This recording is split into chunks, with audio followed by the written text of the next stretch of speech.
Hey, what's up, what's up, what's up? It's your boy, Domuto. We back with another video. Today we're watching Charlotte saying, what if Frieza raised Kakarot? And we're watching part 9 and part 10 today. Yeah. What if Frieza raised Kakarot? The last one they beat Bojack, bitch ass. You know Bojack, he a hoe. But this one look like the thumbnail. I see Deborah, so, or whatever her name is. Let's get into it. Following Bojack's defeat, What the my, Saiyans returned oh, to my the headset Galactic Patrol unplugged? healed. Everyone's proud of the Saiyans, and they're glad it worked out. And honestly, they weren't too sure if they could trust them, but these Saiyans do actually seem good, unlike other Saiyans that they've encountered in the past. These are the only 4 surviving ones after all, at least the only ones that they know of. So maybe that contributes to them being good now, or at least relative to how they were before. It's great too. Even though the Saiyans are doing some good in the universe, it's not like they're changing who they are. They're still battle-loving warriors. And they keep getting stronger along the way. And they feel pretty good about all this. They're free from Frieza, and they can do whatever they want. They're thanked for their work, although the Galactic Patrol would prefer if they brought back the criminals alive. Although they understand the Saiyans didn't really have a choice. I mean, Bojack was too big of a threat. As the Saiyans heal up and get stronger, Kakarot begins trying to work towards this power once more. They just call it Super Saiyan 2. They're not really too sure what else to call it. And he's pretty content right now. Not only does he have this new power to access, but the group's back to normal. Everyone's back together, and they're being healed. There's no Frieza to worry about, no Bojack, nothing like that. The rest of the group even joins Kakarot in his training too. Although he's definitely ahead of them. He already knows what Super Saiyan 2 feels like, and he could probably try and tap into that power again, which he does so eventually. This will help everyone else train towards it, and he basically acts as their Super Saiyan 2 coach. Super Saiyan 2 Nappa, For the time okay. being, they remain with the Galactic Patrol. In all honesty, Jocko's hoping they'll join eventually. I mean, it's kind of doubtful and he keeps trying to convince them, but hey, it's at least worth a shot. They would be really good on the Galactic Patrol. Maybe even a better patrolman than him. Nah, that's not possible.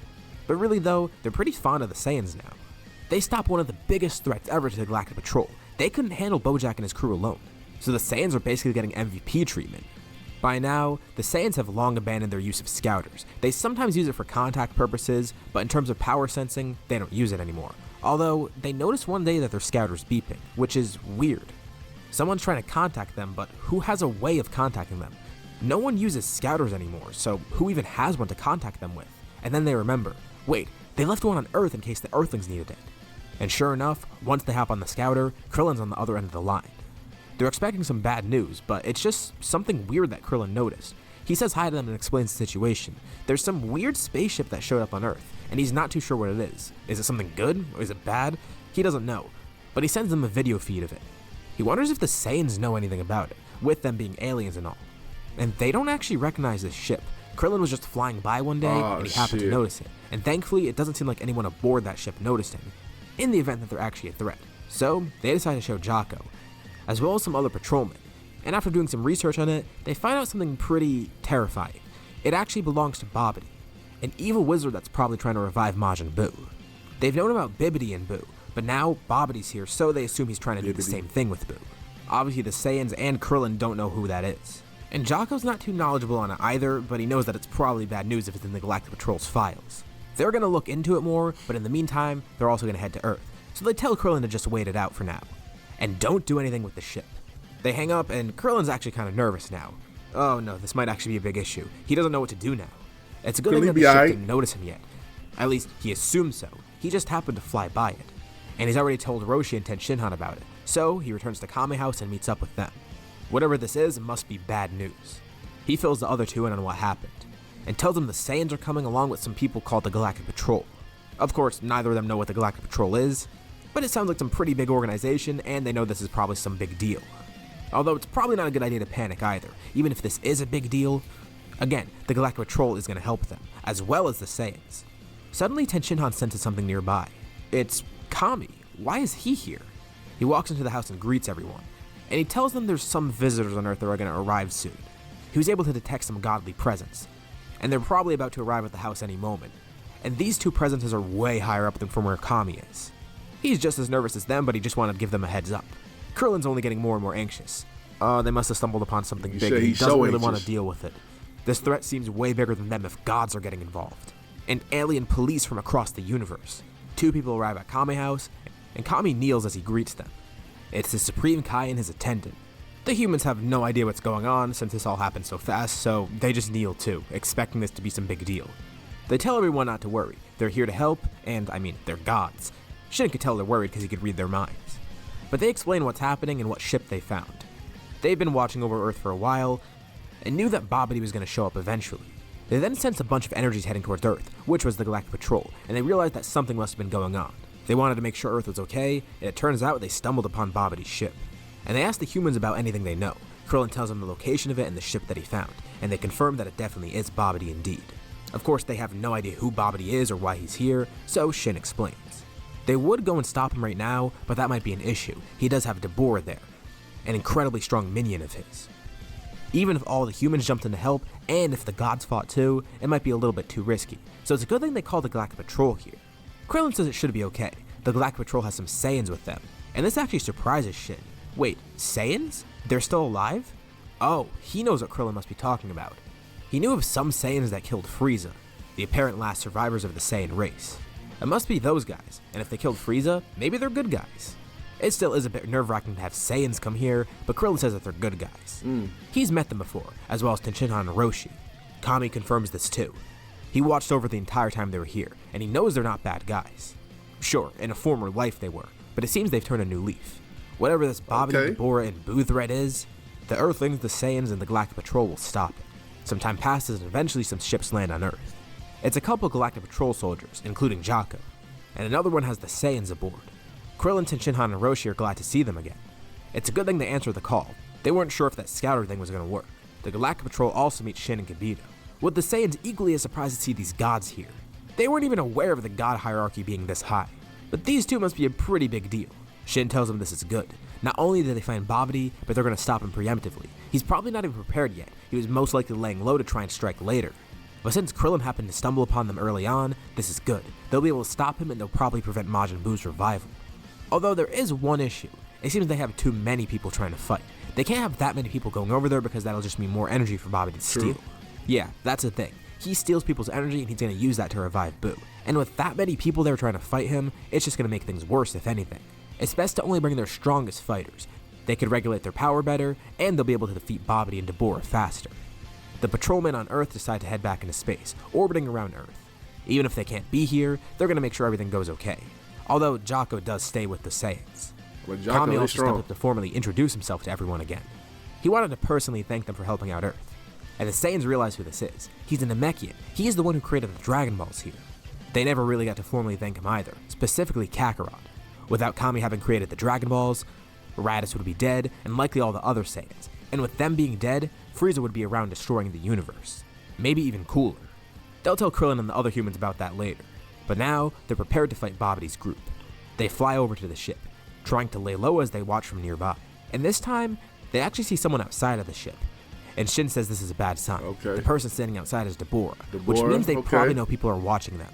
But before they can even react, Dabura then launches over to them, making a split-second decision. He only has one shot at this, so he needs this surprise attack to count.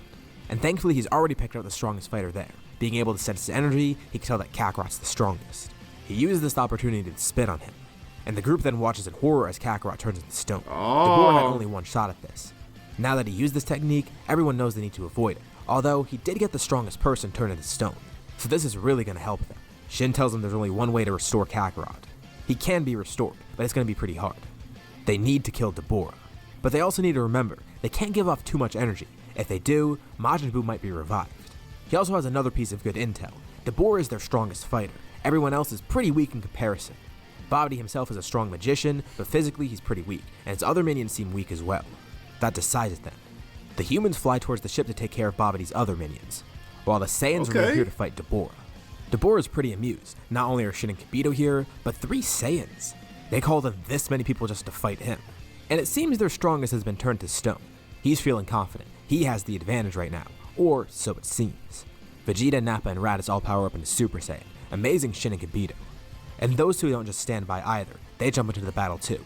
Jaco's there kind of panicked, not knowing what to do, but he'll be there giving motivational support. Actually, you know what? Now that he thinks about it, he's gonna go tag along with the humans, so he wishes them luck and runs away. And even with all of them together, it seems they're having a tough time beating Dabura. From what they could tell, this guy might actually be as strong as Bojack. No, wait. even a little bit stronger maybe. They have gotten stronger themselves, thanks to them being healed, but still, they're down by one Saiyan. Dabura is actually pretty skilled as well. He has some interesting different abilities that they haven't really encountered before. Not to mention, his physical strength is pretty impressive too. This will definitely be a tough battle, especially without Kakarot there helping them. Meanwhile, the humans have defeated Pui and are moving on to Yakon. They find out pretty quickly that he absorbs light, so all they need to do is just avoid using light in their attacks. It's pretty simple, and this guy isn't physically too strong. Jocko then comes in and joins the fight, throwing a net over Yakon that catches him. Even in the dark, his great eyesight is helpful. He's able to pick up Yakon and stop him, and that pretty much puts an end to that fight. But now, they need to find Babidi somehow. The fight with Dabura continues outside the ship. He still has the advantage and the Saiyans aren't sure what to do.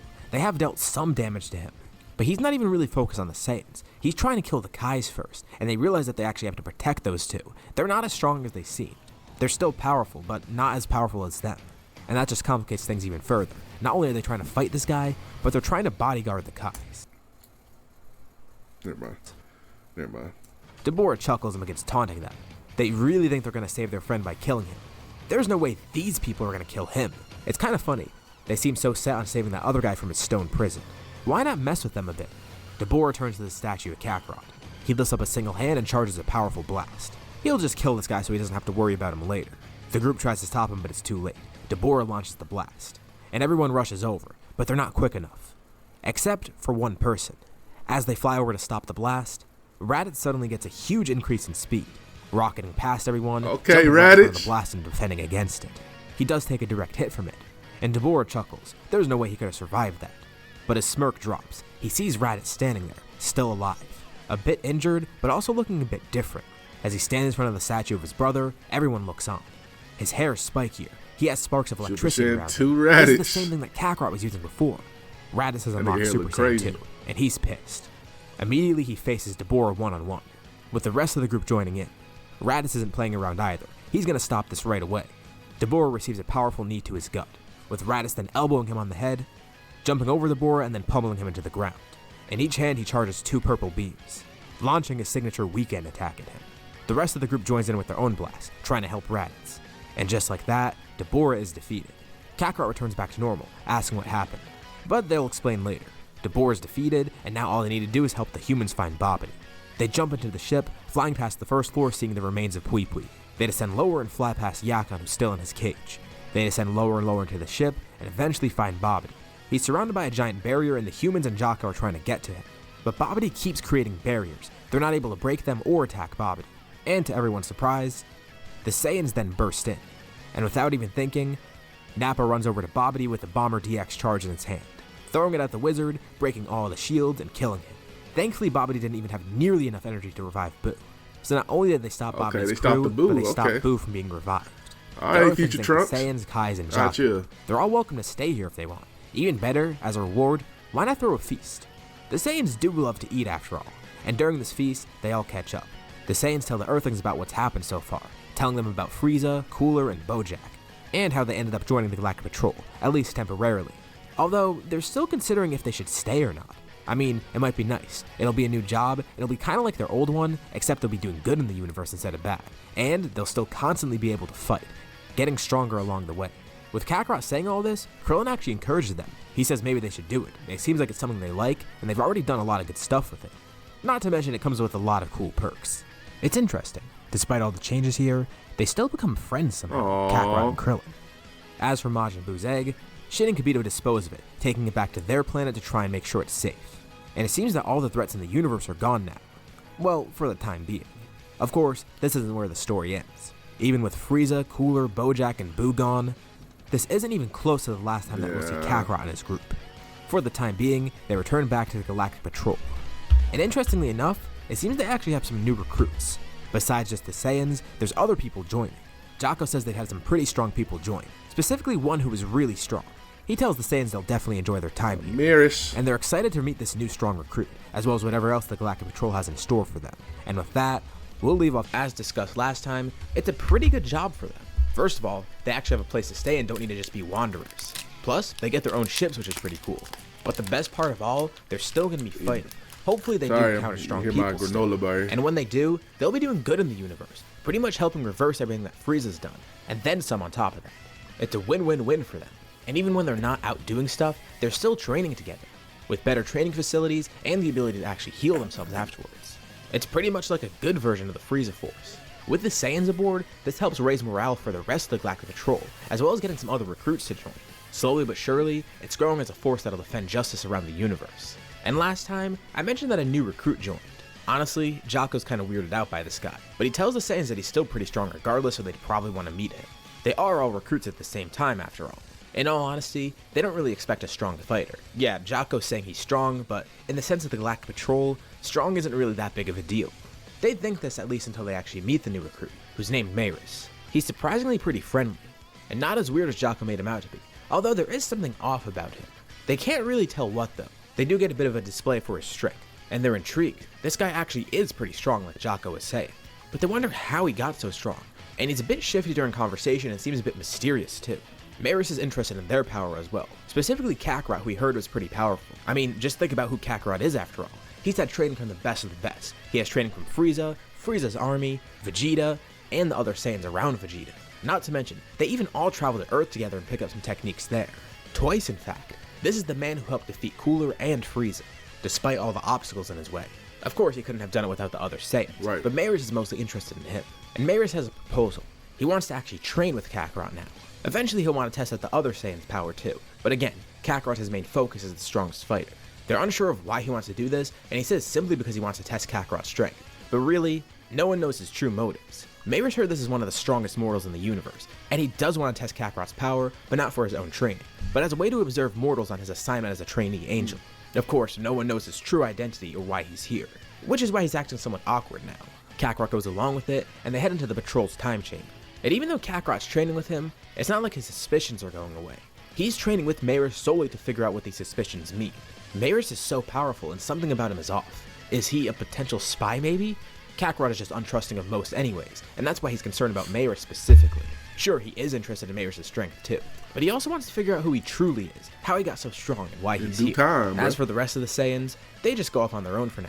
Vegeta continues some training on his own, taking some time for himself as he goes onto a quick patrol, with Raditz and Nappa sent on their own patrol as well. Raditz and Nappa fly throughout space. They don't really have a specific assignment, they just need to make sure nothing bad's going on. You know, just scout out any high powers, just to see if any fights are going on. Hopefully they locate any potential villains. Oh, they gonna find Broly eventually. It's kind of a boring patrol at first. Nappa begins making small talk with Raditz. He's glad that they're here, but he did expect a little bit more action. They've had some fights so far, but they've all been really easy, especially with the strength of the Saiyans now. Raditz just replies saying it's a good sign that nothing major is going on. But Nappa is still hoping for a nice fight though, and although Raditz is trying to act pragmatic, he low-key does agree with Nappa. Their work's been good so far and they haven't been helping, and it's good that the universe is peaceful as of now. Supposedly. But still, it would be nice to have a nice battle soon. Dabura was their last good fight, and they're hoping for another fight like that. Nappa then reacts to something, sending some weird energy nearby. Raditz feels it too. There was a huge spike in power for a brief few seconds, and then it went down. And it's strange. Something about the energy felt familiar, not like it's a person they knew, but as in the energy seems like something they felt before, in a very general sense. And with how high the power was, they decide to go check it out. As they get closer and closer to where they sense it, they see that it seems to be on a deserted planet. That's pretty weird. They check their ship's database, and this planet's called Vampa. It's an uninhabitable place. And as far as they know, no intelligent life lives there. There are some weird creatures, but no sense of civilization. Maybe someone's stranded on there and that's a signal for help.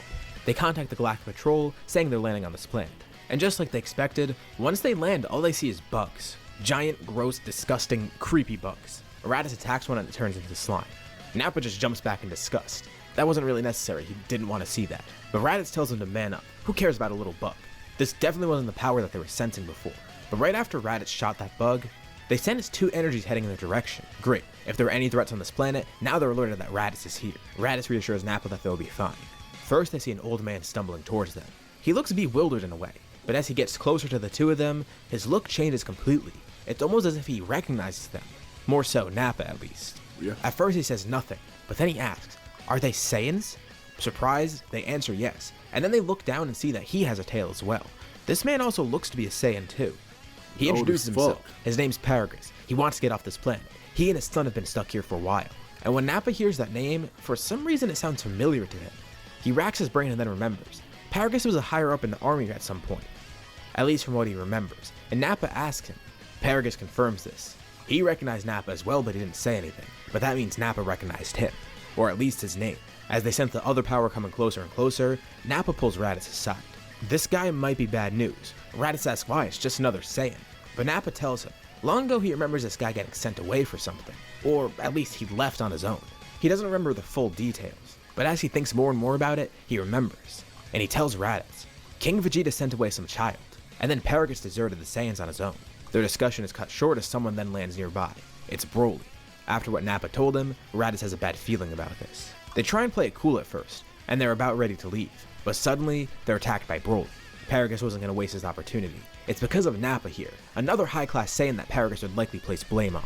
Sure, it's not That's Vegeta, true. but as someone who's disowned the Saiyans, and especially hates the upper class of them, he would definitely have some prejudice against Nappa. He sicks Broly on them, and Broly isn't particularly angry, but follows his father's orders for fighting. Nappa knew something was amiss, but he and Raditz fight together. It's just one Saiyan. How hard could he be to take on? In base, they gang up on Broly. Y'all about to And find at out, first, nigga. They have a clear advantage. Along with their huge power, they have perfect synergy, and they outnumber Broly by 1. This is enough to back Broly into a corner, but as he's fighting, he begins growing stronger and stronger, and they notice that this is happening at an alarming pace. No matter how much of their power they show off, Broly simply continues to grow at a rate beyond theirs. Alright, this might be tougher than they expected, but it's fine. They're still in base right now, so all they need to do is power up into Super Saiyan. Nappa's surrounded by a yellow aura, as he then transforms, surprising both Broly and Paragus. Paragus can't believe it. A Super Saiyan? There's no other explanation. That transformation, it has to be that. And to make matters even worse, Raditz then transforms right after. There's 2 Super Saiyans? I mean, Paragus is confident in Broly's power, but this is also concerning. And once again, Nappa and Raditz have the advantage, by a significant portion. They try and converse with Broly in the battle. Why is he fighting them? They don't even know this guy. Broly says nothing. And they continue the fight, trying to pin him down somehow and hold him back. Raditz breaks out a technique that he learned on Earth, telling Nappa to close his eyes. He performs a solar flare, blinding Broly and Paragus. With Broly blinded, he takes the opportunity to launch a barrage of ki blasts at him. Nappa charges energy in his hand, swiping it in front of him and raising the entire area with an explosion. Then the two of them get together mid-air, with purple energy swirling around them as they launch a combined Gallic gun. Paragus is flung back as the explosions continue, and in the aftermath, they see Broly there. He has his arms up defensively, but he clearly seems injured. Although, right after, green ki surrounds him as he powers up. He's now in his wrathful state. Paragus is tempted to stop this battle. He reaches for his remote, ready to press it, but he does kind of want to see how this goes, so he holds off for now. But just as Broly's about to attack them, a ship whizzes by above them, with a barrage of ki blasts flying down on Broly. Someone lands next to Raditz and Nappa.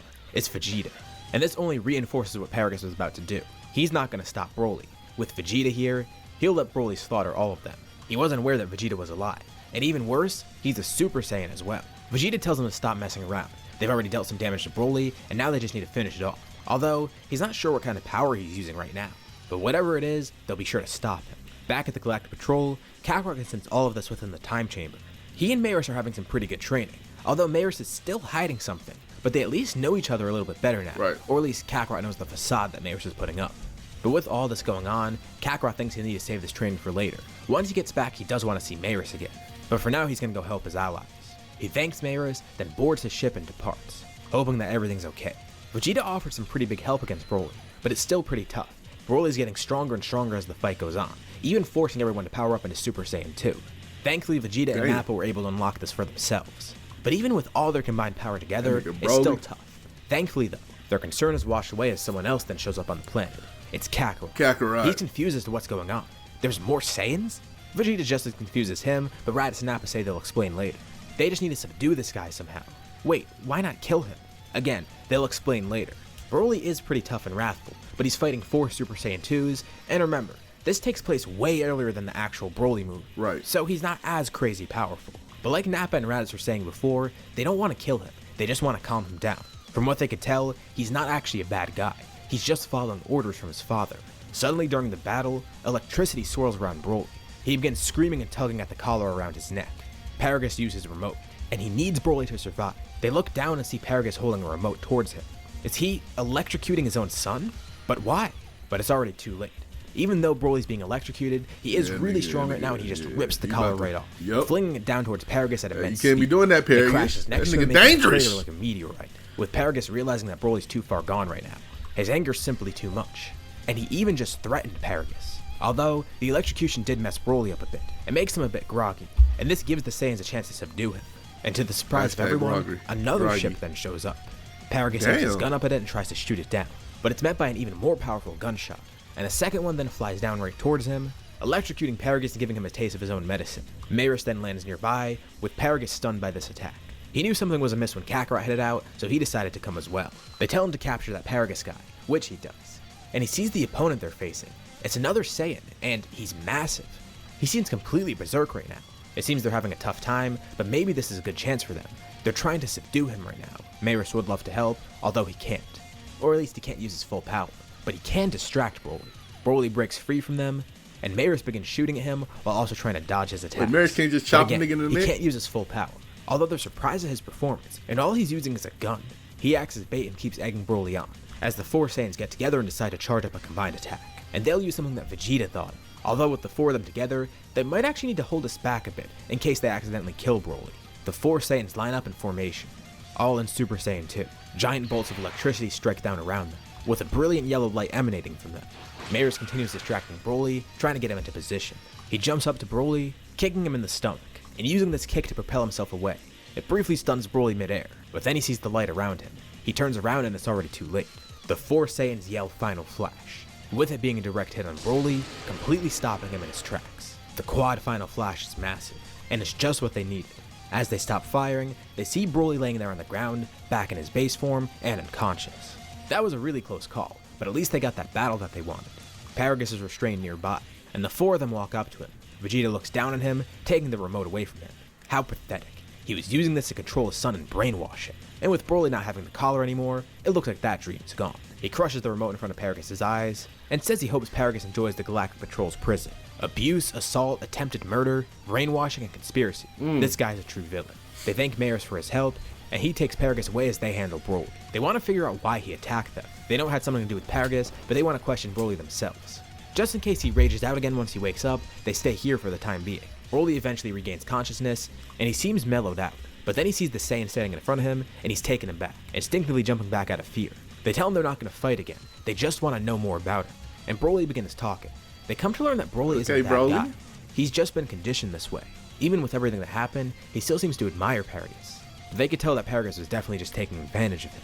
And although he did almost kill four Galactic Patrol agents, they're actually willing to sweep this under the rug. It wasn't really his fault, and again, it was partially due to his anger. Not to mention, they got a good fight out of it, so they're at least pleased with that. This is the reason Raditz and Nappa wanted to spare him. They didn't think he was actually a bad guy.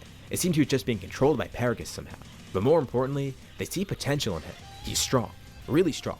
And if he gets a grasp on that anger, he could probably be a really useful asset to their team, and the Galactic Patrol as a whole. Plus, they'd be finding him a much better place to live. It'll be great. He'll be helping them out, and he'll be another Saiyan alongside them. They'll all be unstoppable together. Vegeta sticks a hand out to him, telling Broly they'll help him. Broly grabs his hand and he pulls him up. This might be the start of something great. They all head back to the Galactic Patrol, and they see that Maris isn't there. He already dropped Paragus off, but he's gone somewhere else now. Weird. That guy's kind of like a ghost. He just comes and goes. It turns out he actually went somewhere far, far away. He's going to be back soon, but he's just going to catch up with someone. Right now, he's on Beerus' planet, meeting with his brother Whis. Beerus is still sleeping, but Maris ends up telling his brother about the Saiyans. They just fought a really strong one, but he seems very unstable. Vegeta, Nappa, and Raditz are strong as well, but most importantly, he's still focused on Kakarot. He's driven, very strong. He's very strategic and smart as well. He's definitely intriguing, and is helping Maris learn a lot about the mortals. Whis is glad that his brother's assignment is going well. Although with all these strong people in the universe, he wonders how it's going to affect Beerus once he wakes up. But we'll save that for later. And with that, we'll leave off here for now. Shout out to Salad Saiyan, you know what I'm saying, with if Frieza raised Kakarot. Frieza is irrelevant in this story. Frieza was relevant for about a few chapters, nigga. We'll go to Frieza will probably be making an appearance soon.